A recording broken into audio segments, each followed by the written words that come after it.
আমাকে প্রতি বছর আমি এই কয়েক মাসে দুবার জবাব দিতে দাঁড়িয়েছিলাম আইএলওতে, এবং গতবার যখন কয়েক মাসও হয়নি, কিছুদিন আগে আমরা গিয়েছিলাম, আমাকে নিজেকে অত্যন্ত ছোট মনে হলো যে প্রত্যেক জায়গায় আমাকে একটা জবাবদিহিতার মধ্যে পড়তে হয়েছে, যে আমাদের ওয়ার্কারের কী হচ্ছে, এটা হয় নাই, ওটা হয় নাই, এটা হয় নাই। আমি সচিব সাহেব ছিলেন, আমি বললাম যে আপনারা আমাকে এখানে এনে, আমি একদিন ভাবতাম আমি কিছু একটা, এখন দেখছি যে আমি কিছুই না, যেভাবে আমাকে জেরা ইত্যাদি ইত্যাদি করছে। তো একটা স্বাধীন দেশ হিসাবে আমি লজ্জিত যে কেন আমরা একটা ইন্টারন্যাশনাল অর্গানাইজেশনে গিয়ে এইভাবে দাঁড়িয়ে অনুরোধ করতে হচ্ছে যে ভাই আমাদেরকে একটু সময় দাও, আমরা সব ঠিক করে দিচ্ছি। এটার কারণ কারণ হচ্ছে আমাদের শিল্পপতিরা, বিশেষ করে কিছু অর্গানাইজেশনে যারা মেম্বার হন, ওনাদের ওইখানে যাওয়ার উদ্দেশ্য হচ্ছে রাষ্ট্র ক্ষমতায় যাওয়ার জন্য। ওনারা এমপি হবেন, এমপি হয়ে মিনিস্টার হবেন। উনি একজন যখন শিল্পপতি মন্ত্রী হন, মিনিস্টার হন, তিনি তখন ওনার যে শিল্পটা কীভাবে বাঁচানো যায় এটাই দেখেন।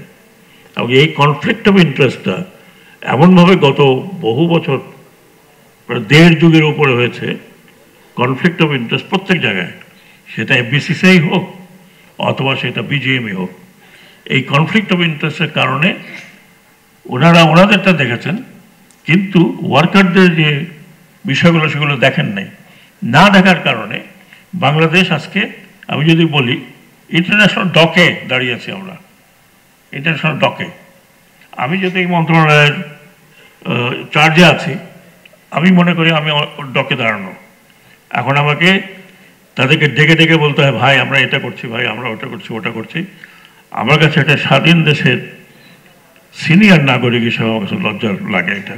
আমি আশা করব আপনারা যারা এখানে আছেন তারা আপনাদের ওয়ার্কার নিশ্চয়ই লুক আফটার করেন, তারা যাতে তাদের কোনো ধরনের, যেটা আপনার তার পাওনা, যেটা তার প্রাপ্য, তাকে সেটা দেবেন।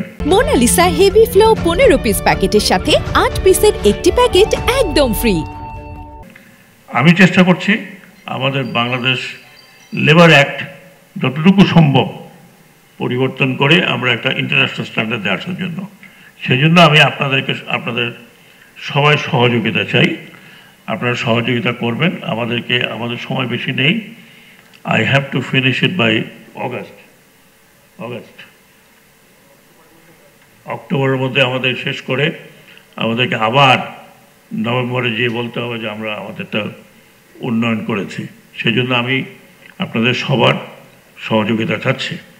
আজকে যারা অ্যাওয়ার্ড পেলেন তারা অনুপ্রেরণা হয়ে থাকবেন অন্যদের জন্য, এবং আপনাদেরকে আমি আরেকবার মোবারকবাদ জানাই।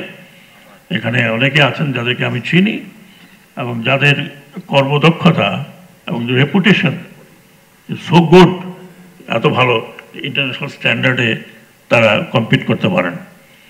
আমি শুনে অত্যন্ত আনন্দিত হয়েছি যে আমাদের কসমেটিক্সও এখন বিভিন্ন দেশে সমাদৃত হচ্ছে। আমরা বাংলাদেশের কসমেটিক্স চিন্তা করলে মনে করি চামড়া উঠে যাবে, না হয় কিছু হবে, না হয় এটা পার্টিকুলার জায়গা মেড। হ্যাঁ, তখন বিদেশি ব্র্যান্ডও দেখেই সন্দেহ লাগে এটার মধ্যে কি আসল জিনিস আছে না এটার মধ্যে নকল জিনিস আছে। আশা করি আজকে যিনি এখানে কসমেটিক্সের গ্রিন অ্যাওয়ার্ড পেলেন, তাদের অনুকরণে অন্যান্যরা কাজ করবেন। আরেকটি লাস্ট কথা বলে যাই, আমার মতে যখন আমরা গ্রিন ফ্যাক্টরি বলি বা গ্রিন এনভায়রনমেন্ট বলি, শুধুমাত্র গাছপালা দিয়ে নয়, যেটা সবাই বলেছেন, আমি একটু ব্যতিক্রম বলি, চেষ্টা করবেন যাতে রিনিউয়েবল এনার্জি ব্যবহার করা যায়। এটা আমার মনে হয় যে আমাদের দেশে এই রিনিউয়েবল এনার্জি বিশেষ করে ফ্যাক্টরিগুলোতে আংশিকও যদি আপনারা করতে পারেন তাহলে আমার মনে হয় যে এটা একটা বড় ধরনের পদক্ষেপ হবে। কারণ আমি বাইরে যখন যাই তখন দেখি মাইলের পর মাইল সৌর বিদ্যুতের উৎপাদনা হচ্ছে, ফ্যাক্টরি চলছে, এমনকি শিপইয়ার্ড চলছে এগুলো দিয়ে।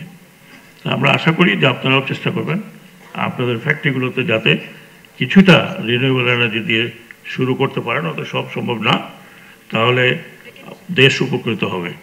আপনারা এখানে এসছেন, একেবারে হল ভর্তি, অত্যন্ত মনোযোগ দিয়ে আমাদের কথাগুলো শুনেছেন, আমাদেরকে উৎসাহিত করেছেন। আগামী বছর আশা করি হয়তো আরও ভালো হবে। সেজন্য আপনাদেরকে সবাইকে ধন্যবাদ জানাচ্ছি। আল্লাহ হাফেজ।